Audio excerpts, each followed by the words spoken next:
Sedapnya.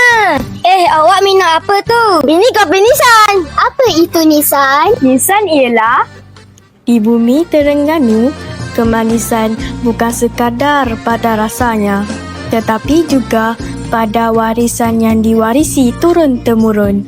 Nissan, manisan tradisional yang diperbuat daripada nira kelapa, menjadi antara khazanah kulinari yang masih dipelihara sehingga hari ini.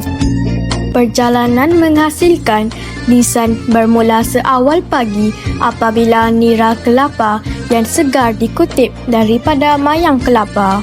Kesegaran nira amat penting bagi memastikan Nissan yang terhasil berkualiti dan mempunyai rasa yang asli. Nira kemudiannya ditapis sebelum dimasukkan ke dalam kawah besar untuk dimasak menggunakan api kayu.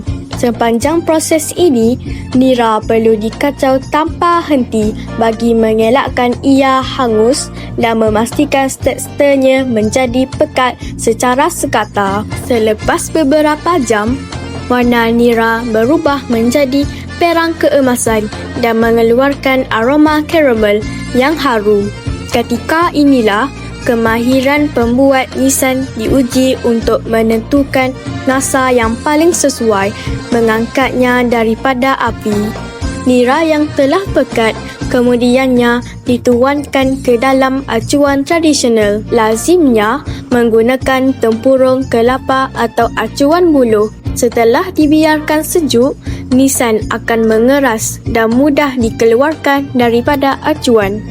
Hasil akhirnya ialah ketulan Nissan yang berwarna perang, beraroma harum dan mempunyai rasa manis semula jadi.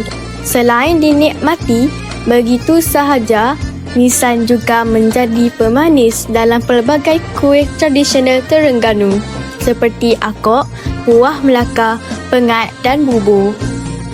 Di sebalik setiap ketulan Nissan tersimpan ketekunan, kesabaran dan kebijaksanaan masyarakat Terengganu dalam memanfaatkan hasil alam. Warisan ini bukan sekadar makanan tradisional tetapi lambang identiti yang terus menyulam warisan dan merakam peradaban. Nissan yang manis, lekat di hati, inilah warisan kita.